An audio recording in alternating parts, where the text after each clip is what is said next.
శ్రీమన్నారాయణీయం 40వ దశకం పూతన వధ. తదను నందమమందశుభాస్పదం నృపపురీం కరదానకృతే గతం సమవలోక్య జగాద భవత్పితా విదితకంస సహాయజనోద్యమః. అయి సఖే తవ బాలక జన్మ మాం సుఖయతేద్య నిజాత్మజ జన్మవత్ ఇతి భవత్పితృతాం వ్రజనాయకే సమదిరోప్య శశంస తమాదరాత్. ఇహ చ సంత్య నిమిత్త శతాని తే కపటసీమ్ని తతో లఘుగమ్యతాం ఇతి చ తద్వచసా వ్రజనాయకో భవదపాయభియాదృతమాయయౌ. అవసరే ఖలు తత్ర చ కాచన వ్రజపదే మధురాకృతిరంగనా తరళ షట్పదలాలిత కుంతలా కపటపోతకతే నికటం గతా.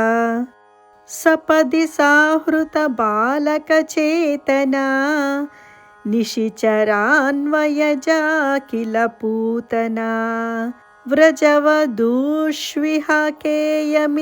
క్షణం విమృశతీషు భవంతముపాదదే.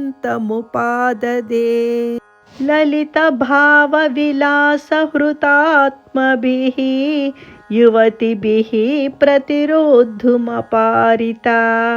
స్తనమసౌ భవనాంత నిషేదుషి ప్రదదుషి భవతే కపటాత్మనే.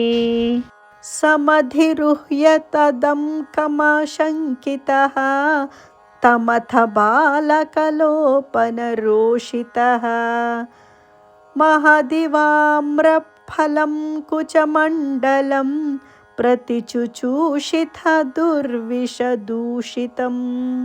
అశుభిరేవ సమం ధయతి త్వయి స్తనమసౌ స్తనితోపమనిస్త్వనా నిరపతద్భయదాయి నిజం వపుః ప్రతిగతా ప్రవిసార్య భుజావుభౌ.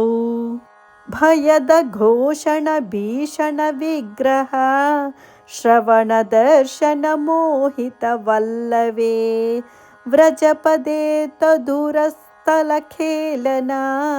నను భవంతమగృహ్ణత గోపికాః. భువన మంగళ నామభిరేవతే యువతిభిర్బహుధా కృతరక్షణః త్వమయి వాత నికేతననాథ మామగదయన్ కురు తావక సేవకం. పూతన వధ అను 40వ దశకం సమాప్తం.